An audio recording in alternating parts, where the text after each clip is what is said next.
Let's pray. Dear God and Heavenly Father, we thank you for this wonderful time of worship. Thank you for this wonderful time where we can come to your throne of grace, bring to you our concern, express our love and passion, desiring to receive what we have asked of you according to your will. Thank you, dear Father, for your love that moves us to do this. And this time, we will be studying your word. We pray for wisdom and understanding of your word so that we will not only understand it, but apply it in our lives. So that when Jesus comes again, he will find us faithful. Be with us. Bless every one of us who are here in our auditorium. Bless every one of us also joining with us via Facebook live streaming.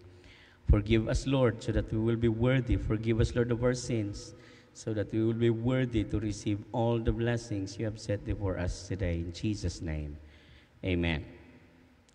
Mubalik na ta mga kauturan sa aton nga series of study diri sa aton prayer meeting. Lalanggit.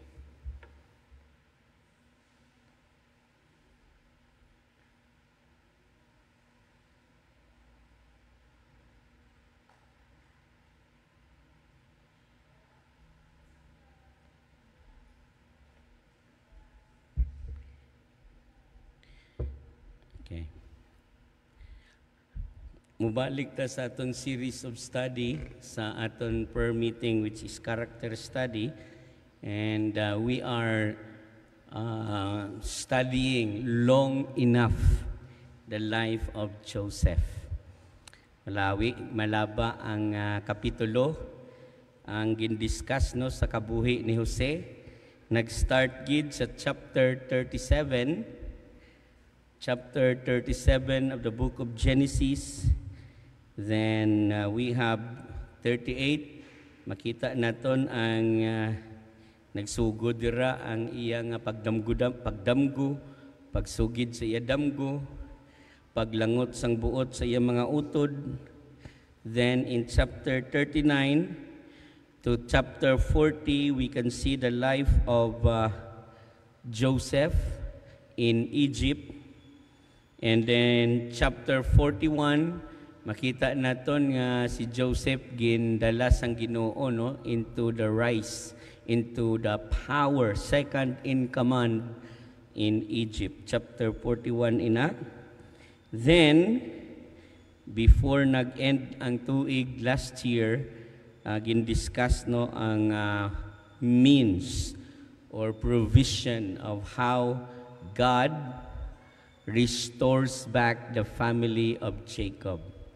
So, possibly, there are 15 years gap. Okay?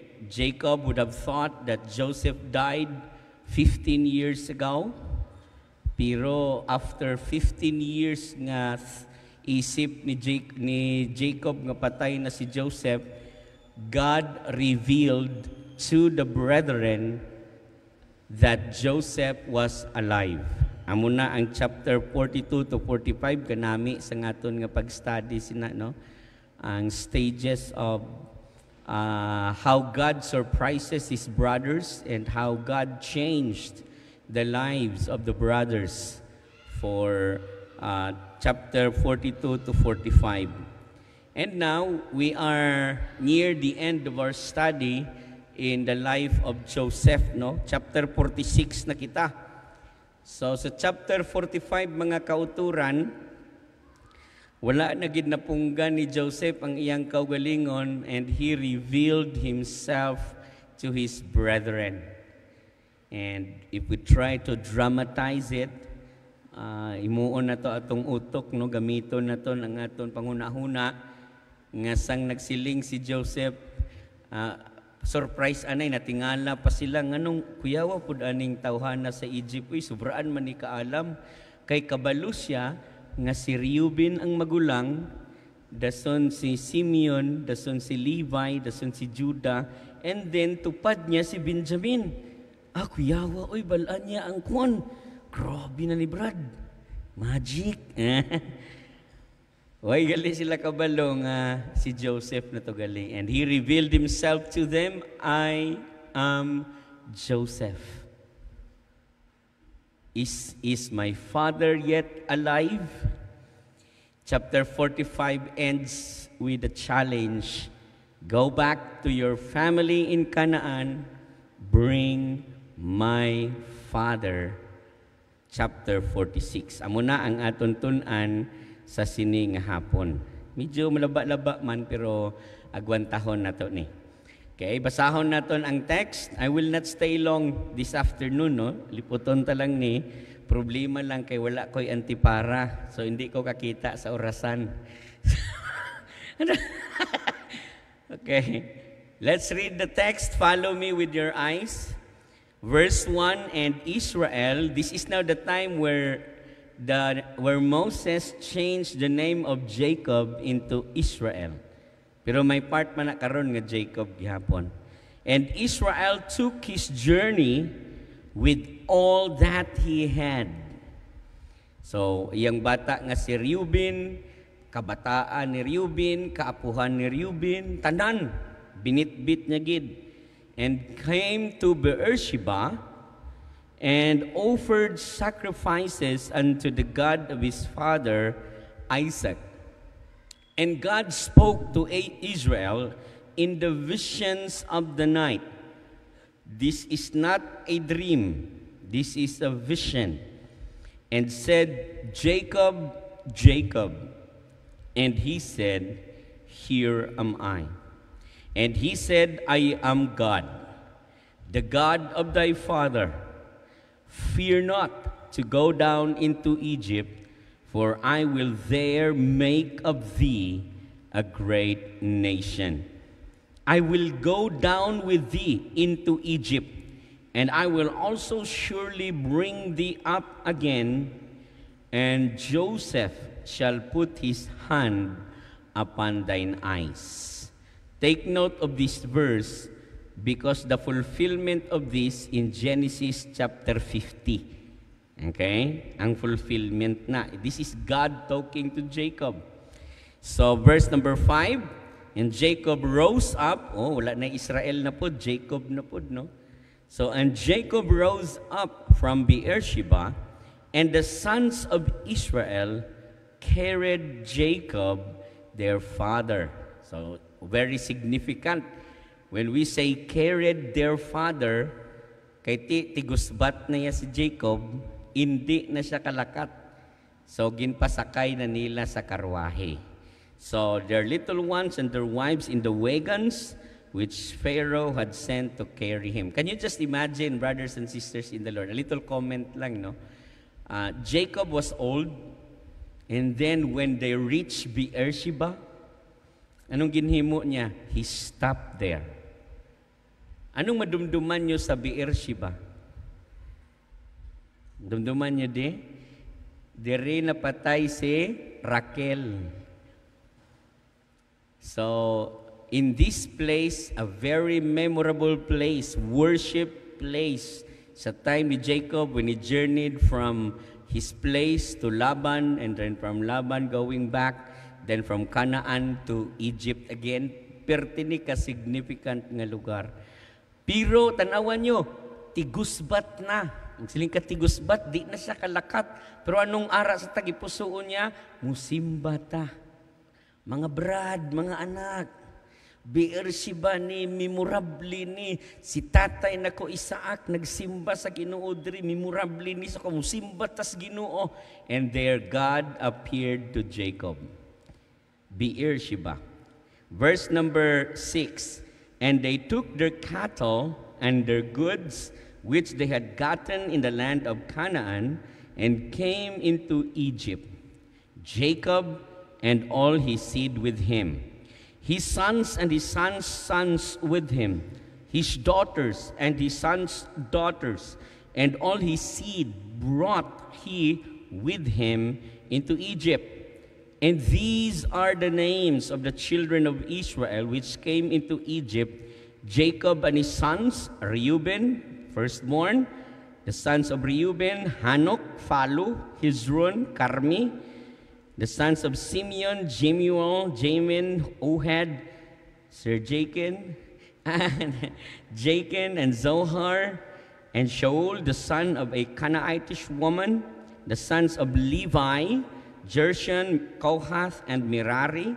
And the sons of Judah, Er and Onan, Shelah, and Phares and Zerah. But Er and Onan died in the land of Canaan, and the sons of Phares were Hezron and Hamul. And the sons of Issachar, Tola, Phuba, Job, and Shimron. You see the name Job there? One of the bases, one of the scholars said, ini kuno nga verse naghatag sa aton sang history of the person Job and the book of Job. Pero of course, we do not know if this is Job, no? Wala ang silent ang mga scholars da. Pero that's one of the purposes why names are written. Katalaka lang magbasa, pero makita, matingala ka, uy, naadi ay ni sa Bible. That's one of the reasons. Verse 14, the sons of Zebulun, Zered, and Elon Musk, and Jalil. Okay? Verse 15, these be the sons of Leah. Anom na kalalaki ang bata ni Leah, which she bare unto Jacob in Padan Aram, with his daughter Dinah. And all the souls of his sons and his daughters were 33. And the sons of Gad, Ziphion, and Hagi, and Shuni, and Isbon, and Eri, and Arudi, and Arili. And the sons of Asher, Jimna, Ishua, Isui, Beria, Sarah, their sister, and the sons of Beriah, Heber, and Malkiel. These are the sons of Zilpah, whom Laban gave to Leah his daughter, and this she bare unto Jacob, even 16 souls. So 33 plus 16 equals, kamu lang da bahala. The sons of Rachel, Jacob's wife, Joseph and Benjamin. And unto Joseph in the land of Egypt were born Manasseh and Ephraim, which Asenath, the daughter of Potipherah, priest of On, bare unto him. And the sons of Benjamin were Bela, Beker, Ashbel, Gera, Naaman, Ihi. Bo, grabe, ngalan pa nga Ihi, no? Hindi, laway man nga pag-pronounce. Ihe. Amo na lang na para medyo dili mahalata. Ihe. And Ross, and Mupim, and Hupim, and Ard. These are the sons of Rachel, which were born to Jacob, and all the souls were 14. And the sons of Dan, Hushim. So, dili kayo, si Dan, dili productive. Kita nyo, iya bata, si Hushim lang. Unya, perti pang dungula. Kung gabasa mo sa Revelation, matingala mo, among the 12 tribes dito, wala na si Dan. Nga wala na si Dan.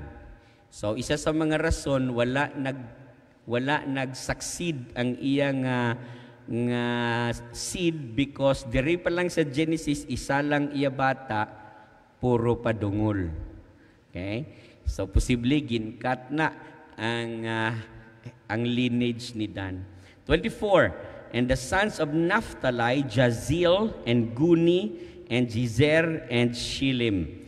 These are the sons of Belha, which Laban gave unto Rachel his daughter, and she bare this unto Jacob. All the souls were 7. Oh, ari na sa quiz sa OT1. Dumduman yun eh. All the souls that came with Jacob into Egypt, which came out of his loins, besides Jacob's sons and wives, all the souls were 66. That's 66. Verse 27, and the sons of Joseph, which were born him in Egypt, were 2 souls. And all the souls of the house of Jacob, which came into Egypt, were 70. That's 70. So 66 plus Joseph and his family for 70 tanan. Okay? So, and he sent Judah, verse 28, before him. This is now the focus of our meditation this afternoon. And he sent Judah before him unto Joseph, that's Jacob, nagsugo, to direct his face unto Goshen. And they came in the land of Goshen. And Joseph made ready his chariot and went up to meet Israel his father to Goshen, and presented himself unto him, and he fell on his neck and wept on his neck a good while.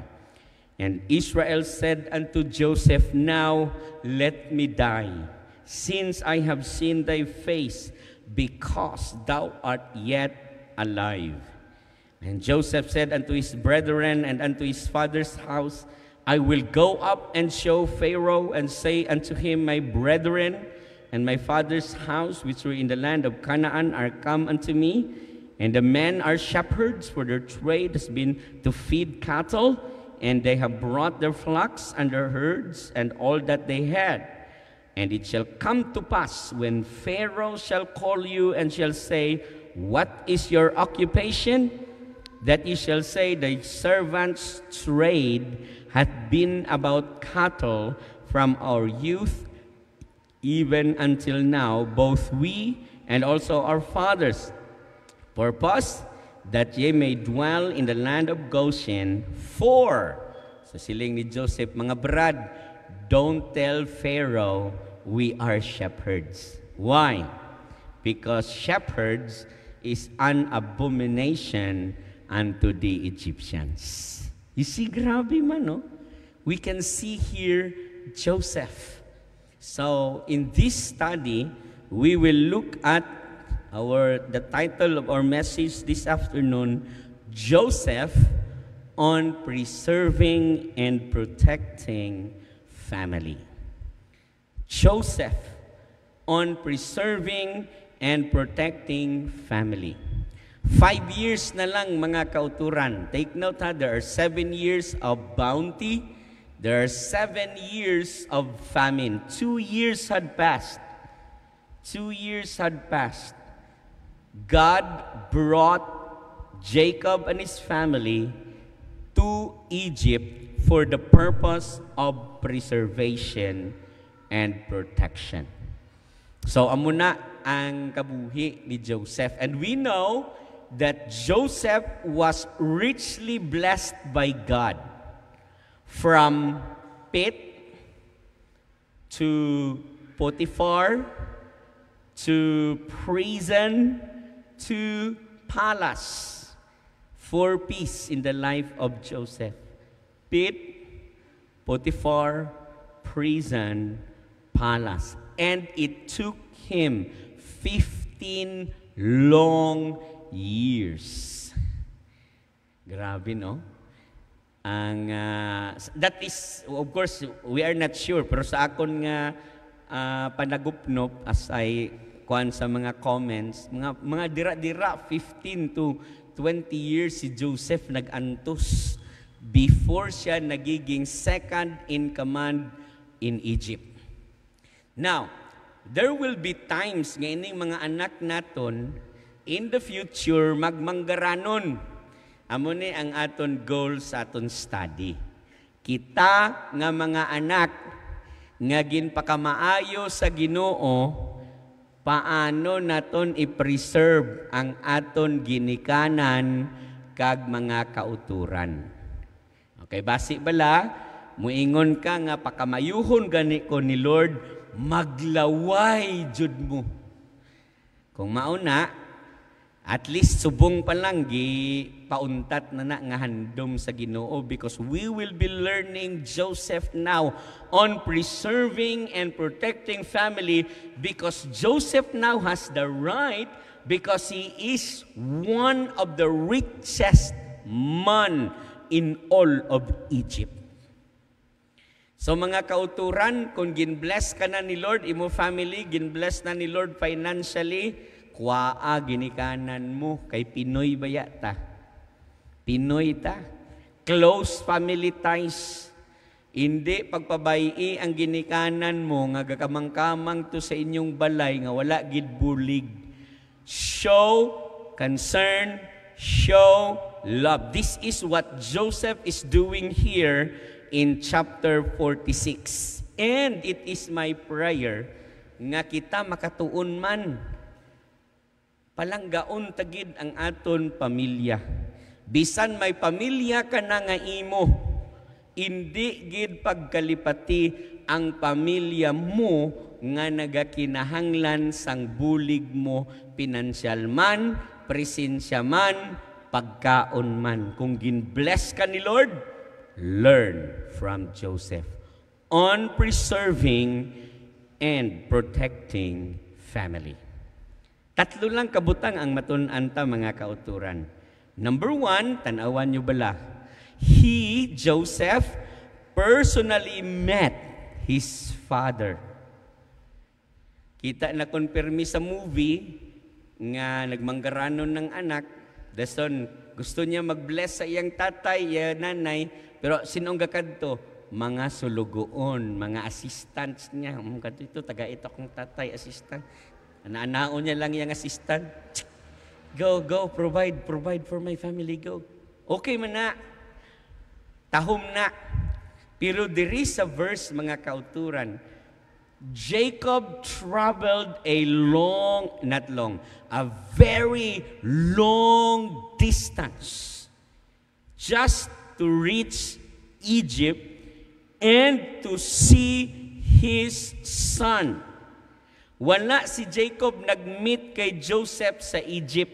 Didto sila nagkit-anay sa Goshen. Nga ayhan, liwaton ta, damo-damo sila dala nga cattle. Damo sila dala nga cattle. And cattle needs shepherds, and shepherds are abominable thing in Egypt. You see the difference? Nga ang mga utod ni Joseph, ginmeet niya sa ilabalay, unya si Jacob nga iyatatay dito sa Goshen. This is the reason. So wala si Joseph nagmeet, diretso sila sa Goshen. And look at verse 28, he sent Judah, siling ni Jacob kay Judah, Jud, kadto to kay Joseph, Jud, i-guide ta sa Goshen. And then Judah went before him unto Egypt, to direct his face unto Goshen, and they came into the land of Goshen. And look at verse 29a. And Joseph made ready his chariot and went up to meet Israel his father to Goshen, and presented himself unto him. I-dramatize naton. Tanawan nyo, tuan na si Judah. Tay, diri daw tatay, agitay, ariding Goshen tayo. Di siyempre kalapad man sang Goshen, pero Joseph probably gave instruction to Judah where to enter. I'm sure of that. So that when Joseph came, pungko na to si Jacob sa puntas na kung ano at itong tatri, ariding pertahan. Unya, naglakad si Joseph. And then he presented himself unto Jacob. Pa, ako ni si Joseph. Can you just imagine the drama? 15 long years. And when Jacob tries to remember his son Joseph, he always cries. And by that, Joseph himself personally introduced to his father Jacob. Number 1, Jacob is already blind and old. Second, Jacob could no longer remember Joseph. Nga man, 15 years had passed. Tanawan nyo ba lang itsura nyo sang 15 years ago? Sa una, sang 15 years ago, 40, mga 20 plus ko subong B. 5 years old pa lang ko. 46 ko subong 15 years ago. Tanawon ako akong self, guwapo ko. Guwapo pa ko 15 years ago. Pero subong, dili na ko guwapo. Cute na lang. Nakuha yung diferensya? Try to look at yourself 15 years ago. That's another reason why Joseph needs to present himself to Jacob. So mga kauturan, hindi naman na makuha ni Jacob kung sinugin na si Joseph, but he believed that this is indeed Joseph, his son.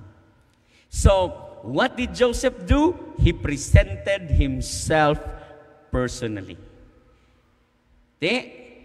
Kung mag-alagad kamo sa inyo ginikanan, kay ginbless na kamo ni Lord, personal kamo magkadto. Hindi kay sugo-sugoon nyo lang inyong neighbor. Take time to personally come to them. Muingon ka nga, worthy ba sila bisitahan? Tama na tong sang una. Kung ginguba kanila, bayin na to. Subong proof na nga ginpakamaayo ka na ni Lord. Kalimti na ang tanan. Go back to your family and show them your support. You personally introduce yourself to them. That's what Joseph did. Number 2, kita natin that he introduced himself and showed affection. Not only personally he goes, but number 2, siling niya pa, ako ni. Wala pa nagibi lang taon ta sa verse 29. Look at verse 29. And Joseph presented himself unto him, and he fell on his neck and wept. Tuod gali. Majinon mo. Kay sinuna neck, tigulgul na si Jacob gadaan. Ginhakos pa siya si Joseph, perting persaduha. Okay, bukod kayo glawas. He is 30 years old at this time or 35. Perti pa nakakusog. Ginhakos niya kag naghibi. Majinon mo, 35 years old, gahibi. Ano ka, bunjing? Pero inang paghibi, mga utod, is showing affection. 15 years, no? We know in the story of Joseph, wala gid, mga utod, tandaan nyo gid, in the life of Joseph. From chapter 39 to chapter 45, wala kagid mabasahan that Joseph thought about his family. Why? Because Joseph is focused on what God wanted him to do. So in short, you want God to succeed, you want to succeed in life, think on what God will do through you, and when you are blessed by God, it's time for you to think about your family. Nganong ang iban nga mga Kristohanon wala gyud naglambo sa kabuhi. Niadtog Manila, gibiyaan ang ilang lugar, niadtog Manila, ni abroad, unya wala gyud blessing. Why gid naglambo? Ubos man lang kwarta, wala man kuan, wala man investment, wala kay samtang atuto gatrabaho sa luwas, ang utok ara sa panimalay kag magsiling, kung tagaan ko to sila, gastuhon man na nila gihapon, hindi na lang ko magpadala. Kundi, ang kabuhi mo, imbis blessing ka na, nagiging curse ka. Nga man, why labot nga you always think of your family negatively, wala kasing may naipon sang imo pagtrabaho to sa luwas, kay lamunon gid na sang mga halunhon nga ipadala sang Ginoo sa imo because of your selfishness and because you work for yourself and you never think about how God will use you to bless your family. Tandaan nyo gid na, mga Bible students, tapos nyo di sa Bible school, mo eskwela mo abroad mo, tandaan gid, walay blessing kung negative ang imong tulok sa imong family. Kung isipon mo magid imong family, be positive, padali lang, og ilan ng gastuhon, sige lang. Kaya manabat man na sila sa Ginoo, hindi ka man pabayaan sa Ginoo, I do believe with all my heart that God will never leave you nor forsake you if you help your family in need. Anuhon man na nila, iwaldas man na nilang kwarta mo, ang importante, you are doing your part in thinking, working for God, and not forgetting your family. Of course, Joseph did not think about his family, but later, God used him to save his family. And this is the best thing. He showed affection. So, tandaan ha, si Judah, hindi gali, si Reuben, si Simeon, kag si Levi, kag si Judah, siling na, patsyon ta ni Brad. Siling ni Reuben, ayaw lang Brad. Ihulog ta lang sa bubon. Tiginhulog nila sa bubon. Si Joseph nga utod nila. Dason pagkatapos nag-agi ang mga Ismailite, nangihi si Reuben. Nangihi. May ginkantuan lang si Reuben, no?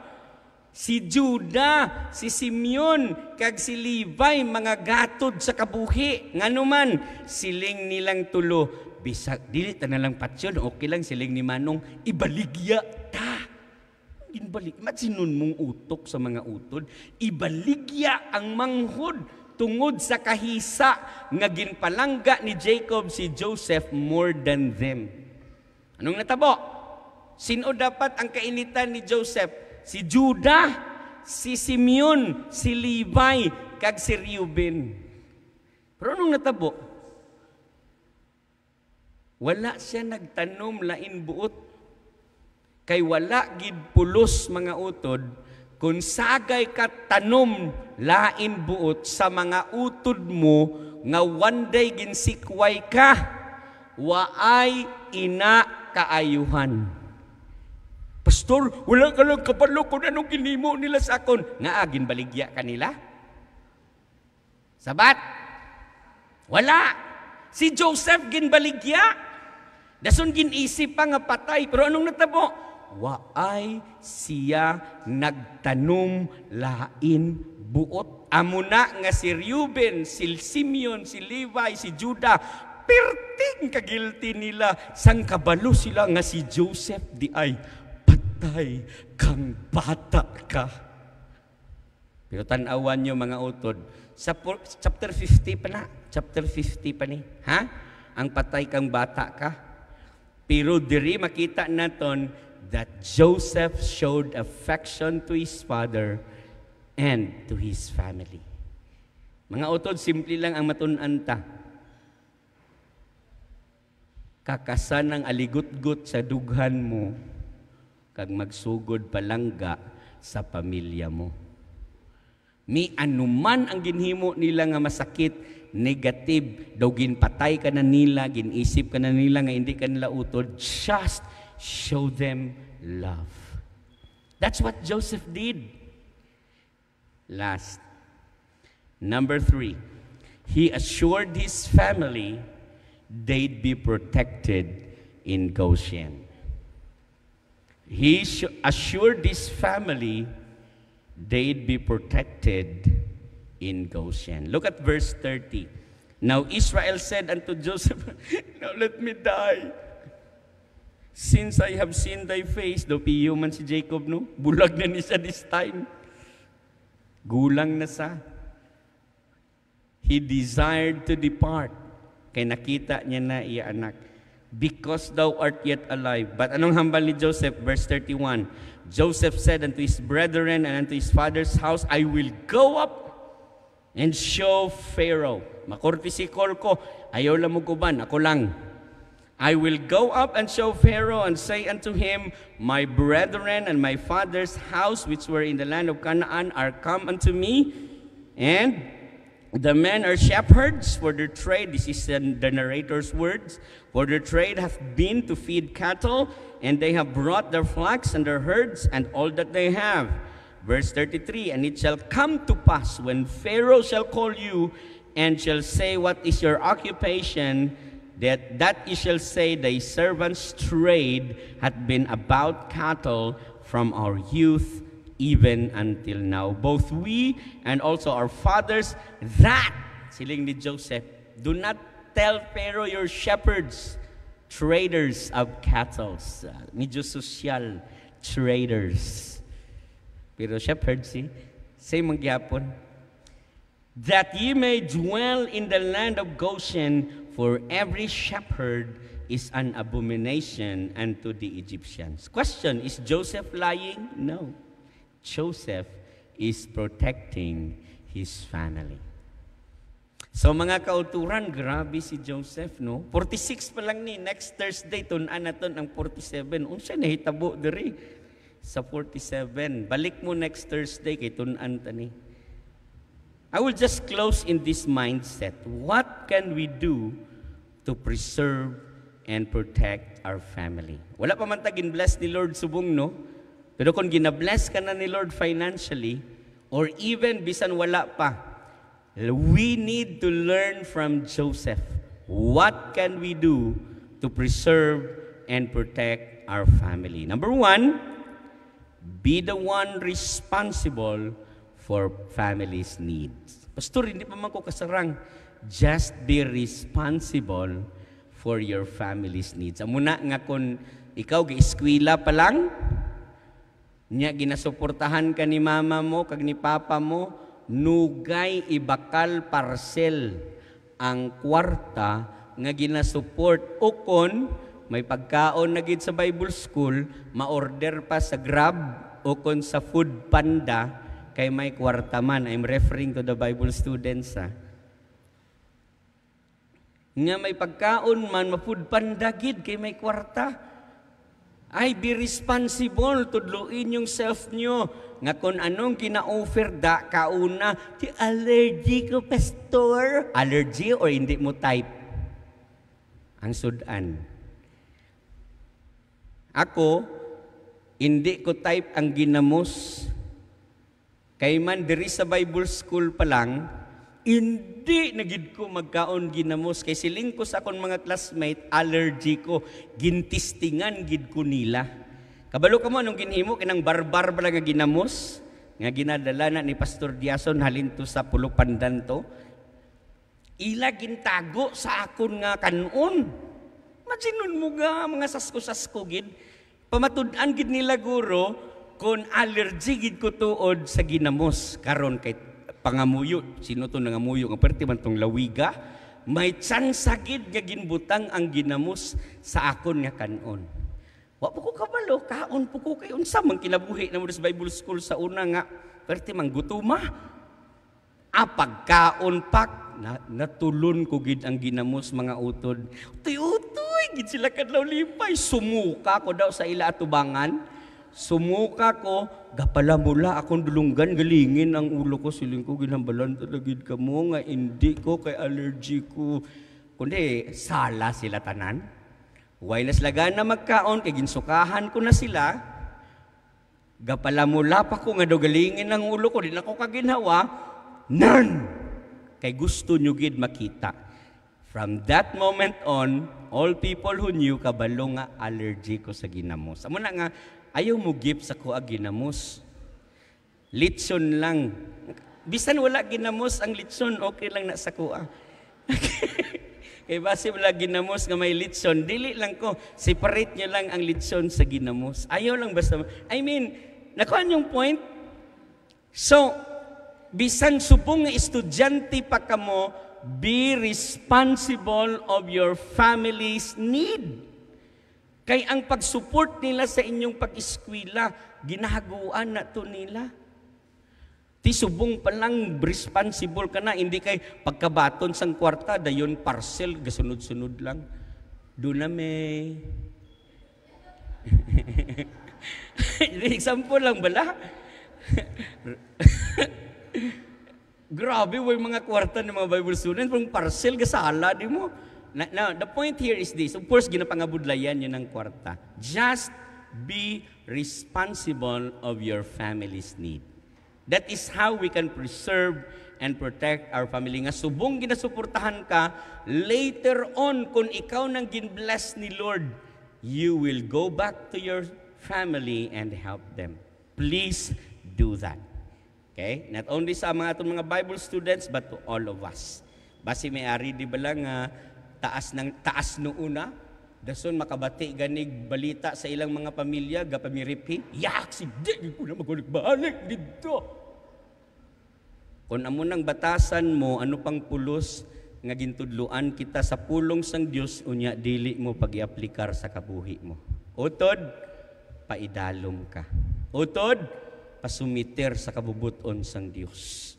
Lingia, o sa Cebuano pa. O sa Tagalog na, lumingon ka sa pinanggalingan mo.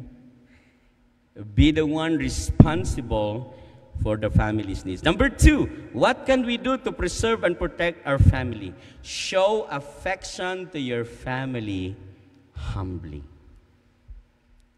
Bisan anong ginhimo nila sa life mo, ginlapak-lapakan ka, ginmaritis ka, ginchismis ka, ginguba ka, nagalakat ka sa inyong lugar, daw wala ka naliog sa balatyagon mo, kay ginachismis ka, still, palanggaa sila. Paubos ka. Pasumiter ka sa kabubuton sang Dios. This is what Joseph did. And lastly, we need to assure our family of our protection and care. Subong pa lang, estudyante pa lang kamo, i-assure nyo ng family nyo, ma, suportihin lang ko ma, I will do my best. Ang kwarta nga inyong ginahatag sa akon, muadto gina sa dorm, muadto gina sa tuition, mu-graduate ko ma 4 years. Duha ka certificate ang ihatag ko sa imo. Certificate of graduation, certificate of marriage. Duha. Doon may ara papaama, no? Ang iban, certificate of marriage lang, wala certificate of graduation. But even then, just assure your family of your protection and care. Mga kauturan, Joseph protected his family. Joseph assured a provision for his family. And we know that.